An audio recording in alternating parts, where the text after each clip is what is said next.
పగ్గాలు వదులుతూ బాణాలు వేస్తూ తుత్తునియలు చేసి చిట్ట చివర ఇక పరశురాముడిని కొట్టేయడానికి మోహనాస్త్రం తీశాడు. తీయగానే నారదుడు పరిగెత్తుకొచ్చాడు. అయ్యో అయ్యో అయ్యో, గురువుని చంపేశావన్న అపఖ్యాతి వస్తుందయ్యా నీకు. మహాతేజోంశ సంభవుడు, శివకేశవుల తేజస్సున్నవాడు, ఆవేశావతారం, గురువుని చంపేస్తావా? మోహనావతారం వేసి చంపద్దన్నాడు.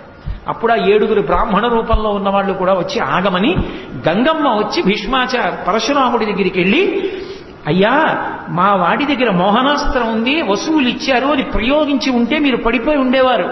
గురువు అన్న గౌరవం చేత నా కొడుకు ప్రయోగించలేదు. వాడు పెంకితనంతో మీ మాట కాదనలేదు, ధర్మానికి కాదన్నాడు.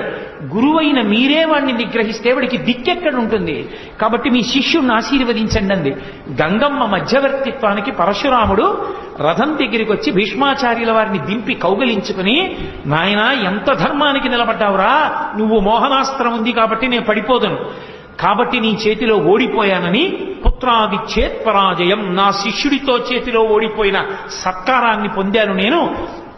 నిన్ను చంపగలిగిన వాడు ఒక్కడే, నరనారాయణులలో ఒకడైనటువంటి కృష్ణుడి పక్కనున్న అర్జునుడే భవిష్యత్తులో పడగొడతాడు తప్ప అన్యులకు సాధ్యం కాదని భీష్ముడి దగ్గర తన యొక్క యుద్ధ ఓటమిని అంగీకరించి తిరిగి వెళ్ళిపోతూ అంబవంక చూసి, నేను చెయ్యగలిగినంత చేశాను, ఇక నేను చేయగలిగిన ఉపకారం లేదు, నువ్వు చేసేది నువ్వు చేసుకో అన్నాడు.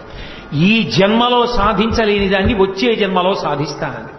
ఆ తర్వాత మళ్ళీ పెద్ద తపస్సు చేసింది, సుబ్రహ్మణ్యేశ్వర స్వామి వారిని ఆరాధించింది. పరమశివుడు ప్రత్యక్షం